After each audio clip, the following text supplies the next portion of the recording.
好的，好的。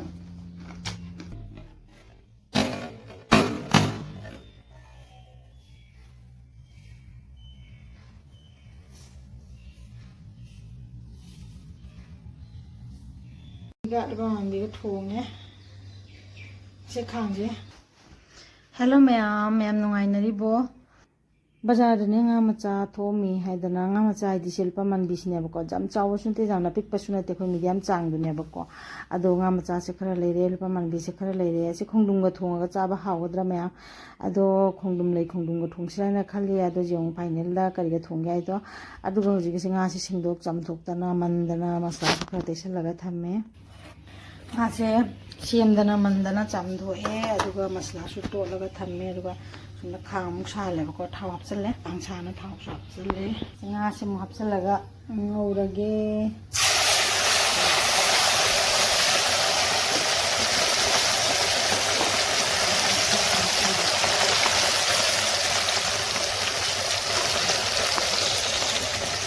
mata nga se le no khoni ni khabang ni ko le le ni changre ni ka hapsale na 그래서 가면은 신비가 이거 만비가 통에 제 강제 이렇게 강제 통으로 넣어 가지고 하우스하고 있어 통으로 장장세 ꯆꯥꯛ ꯆꯥꯕ ꯂꯣꯏꯔꯕ ꯃꯇꯨꯡꯗꯀꯣ ꯑꯩꯅ ꯍꯧꯖꯤꯛ ꯁꯦꯝꯗꯣꯏꯁꯦ cake ꯑꯃ ꯑꯃꯨꯛ ꯁꯦꯝꯒꯗꯕ ꯂꯩꯌꯦꯕꯀꯣ ꯕꯥꯔꯗꯦ ꯃꯆꯥ ꯑꯃꯒꯤꯅꯦ ꯀꯦꯛ ꯃꯆꯥ ꯑꯃꯇꯪ ꯁꯦꯝꯕꯤꯔꯣꯏꯅ ꯑꯩꯈꯣꯏ ꯑꯙꯥ ꯀꯤꯂꯣꯒꯤ ꯆꯥꯡꯗ ꯑꯣꯏꯅꯦꯕꯀꯣ ꯑꯗꯨꯒꯤ ꯀꯦꯛꯇꯣ ꯑꯩꯅ ꯁ꯭ꯄꯣꯟꯖꯇꯨꯗꯤ ꯁꯦꯝꯅ ꯂꯣꯏꯔꯦ ꯑꯗꯣ ꯑꯁꯤ ꯍꯧꯖꯤꯛ ꯑꯃꯨꯛ ꯑꯁꯤꯁꯦ ꯑꯥꯏꯁꯤꯡ ꯇꯧꯗꯣꯏꯅꯦꯕ ꯍꯥꯏꯗꯤ ꯀ꯭ꯔꯤꯝ ꯀꯩꯀꯥ ꯇꯩꯔ ꯗꯦꯀꯣꯔꯦꯁꯟ ꯇꯧꯗꯣꯔꯕꯅꯤ ꯑꯁꯤ ꯑꯃꯨꯛ ꯑꯩꯅ ꯇꯧꯔꯒꯦ ꯍꯥꯏꯗꯤ ꯃꯣꯏꯅ ꯀꯦꯛꯁꯦ ꯄꯨꯡ 6 ꯃꯃꯥꯡꯗꯗꯤ ꯄꯤꯕꯒꯤ ꯃꯊꯧ ꯇꯥꯏꯌꯦꯕꯀꯣ ꯑꯗꯨꯅꯤ ꯍꯧꯖꯤꯛ ꯑꯃꯨꯛ ꯀꯦꯛꯁꯦ ꯑꯃꯨꯛ ꯁꯦꯝꯃꯅꯤ मोबाइल से सेटिंग तौरीनेबको हाइदी फजना थम्बदो जाद्रबको अदुगा सुमाइना तौना केक से अइना स्पॉन्ज से हाना केको सुम लेयर हुम थोना कक्पदोनेबको असेमुसु अइना केक सिंग दे चानु पासना जेउ चटपटी सिंगनेना फंगवा नमकीन था हापलगा पोरेइन सिंगोंद पिजबगी चानु पानी मैंने केक सिमिंग सिगा मानमुसे नमकीन खरा सेमगा पोरेइन से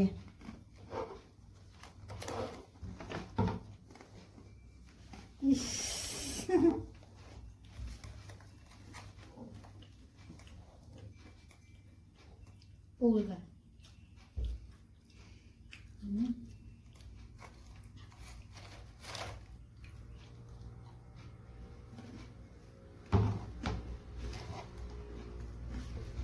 Nam yung siya ay cake siya hindi isang pa na haydut isang pa na nangkin siya mapalay siya.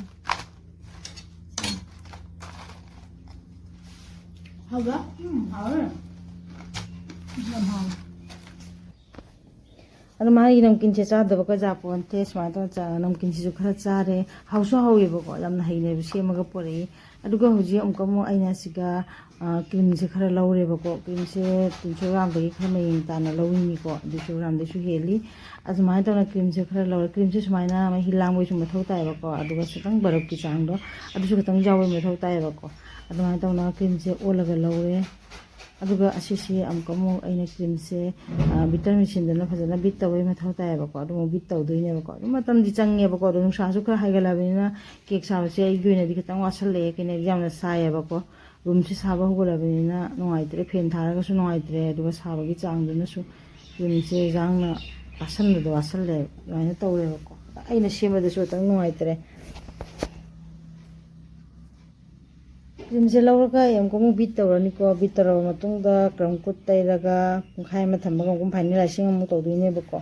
अदुगिदमक cream से हाना मा खुमजु खुमजलगा थम्दबा यादे से थम्मोरनेबको अदुगा बीट अमु तौरगे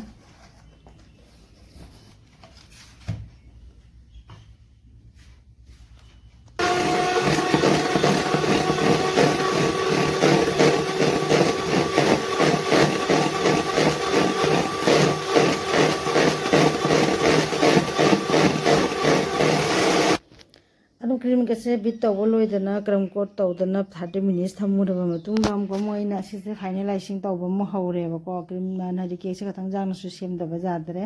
फ्रिज द मंगा थम्बे मथौ ताबनीना अदुना सुमान तौना फाइनलाइजिंग से तौरे मैम चंपंगा तौना डिजाइन से अदो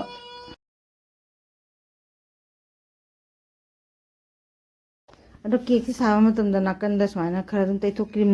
ꯇꯩꯕꯒꯤ ꯇꯩꯊꯣꯛ ꯇꯩꯁꯤꯟ ꯇꯧꯕꯁꯦ ꯁꯤꯃꯨꯛ ꯐꯤꯁꯤꯅ ꯐꯖꯅ ꯁꯦꯡꯅ ꯇꯩꯊꯣꯛꯄꯩ ꯃꯊꯧ ꯇꯥꯏꯌꯦꯕꯀꯣ ꯑꯐꯕ ꯐꯤꯅꯤꯀꯣ ꯑꯗꯨꯗꯨꯅ ꯁꯨꯃꯥꯏꯅ ꯁꯦꯡꯅ ꯇꯩꯊꯣꯛꯄꯤꯔꯒ ꯑꯗꯨꯒ ꯈꯤꯇꯪ ꯃꯥꯟꯅꯕ ꯃꯥꯟꯅꯗꯕꯗꯣ ꯁꯨꯃꯥꯏꯅ ꯁ꯭ꯀ꯭ꯔꯦꯄꯔꯁꯤꯅ ꯐꯖꯅ ꯃꯥꯟꯅꯍꯜꯂꯒ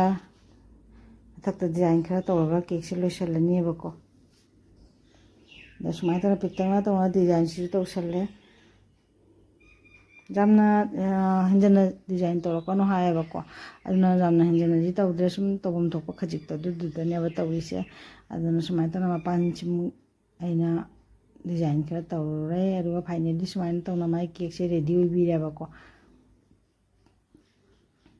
ꯑꯗꯨꯅ ꯀꯦꯛꯁꯦ ꯐꯖꯗꯦ ꯍꯥꯏꯕꯤꯔꯛꯑꯣ ꯃꯌꯥꯝ ꯄꯥꯏꯅꯦꯄꯜ ꯐ꯭ꯂꯦꯚꯔꯅꯦꯕꯀꯣ